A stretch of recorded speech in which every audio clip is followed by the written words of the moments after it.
தெருக்களில் அவர்கள் நடந்து சென்றபோது பலரும் அவரை அன்புடனும் மரியாதையுடனும் வரவேற்பதைக் கண்டு நாங்கள் ஆச்சரியப்பட்டதுண்டு. அது ஒரு மரியாதை மட்டுமல்ல, அவரை பற்றிய உண்மையான மதிப்பையும் பாசத்தையும் வெளிப்படுத்தியது.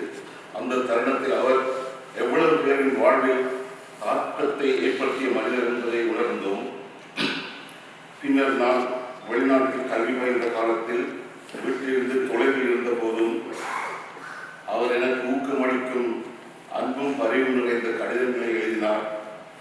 தூரமும் சந்தேகம் நிறைந்த தருணங்களில் அவரது வார்த்தைகள் வலிமையாக இருந்தன. அவர் அமைதியான மரியாதையுடன் வாழ்ந்தார். பாராட்டையோ புகழையோ திருடவில்லை. நேர்மை, தாழ்மை, பொறுமை ஆகிய மதிப்புகளை தனது வாழ்க்கையின் மூலம் எங்களுக்கு கற்றுத்தந்தார். அவரின் பிரிவு எங்களுக்குள் ஓர் ஆழ்ந்த வெற்றிடத்தை விட்டு சென்றாலும் அவர் எங்களுக்கு தந்த தாக்கமும் அன்பும் நிலைத்திருக்கின்றன. உடலால் அவர் எங்களுடன் இல்லாவிட்டாலும் அவரது ஞானமும் அன்பும் நினைவுகளும் என்றும் எங்களுடன் வாழும். அவர் ஆன்மா அமைதியடையட்டும். I stand here today as my father's son, carrying his values with deep pride and gratitude. My father was a man sincere in his duty. In every responsibility he accepted, he acted with integrity, honesty, genuine care for others. Duty for him was never a burden. It was a reflection of his character and the way he loved his family and served those around him. He lived a life of quiet dignity, did not seek recognition or praise. Instead, he led by example, teaching us the values of perseverance, humility, sincerity. These lessons are now part of who we are. His passing has left a profound emptiness, but his influence remains alive with us. We honor him by living according to the principles he upheld, by carrying forward the love he gave us so freely. Thank you.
இவ்வாறு கிறிஸ்து மீது நம்பிக்கை கொண்டு அதன் அடிப்படையில் தன் வாழ்வை கட்டியெழுப்பிய தந்தை அருமத்துரை மரிசால் உயிர் தழுவார் என்பதை தூய பவுல் மிகவும் அழுத்தமாக நமக்கு எடுத்து காட்டுகின்றார்.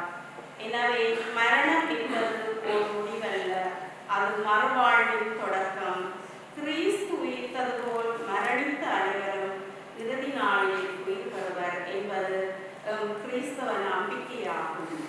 ஆகவே தந்தை அறிந்தும் அறியாமலும் செய்த குற்றங்களை இறைவன் மன்னித்து அவரை வான்வீட்டில் சேர்த்திட வரம் வேண்டி இத்திருப்பலியில் பக்தியுடன் இணைவோம். சகோதர சகோதரிகளே, தூய மறை நிகழ்வுகளை கொண்டாட நாம் கவனி வரும் பொருட்டு நாம் பாவங்களை ஏற்றுக்கொள்வோம். எல்லாம் வல்ல இறைவனிடமும் சகோதர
காலத்தை பற்றிய உண்மையை மனிதனுக்கு தந்திருக்கிறார்.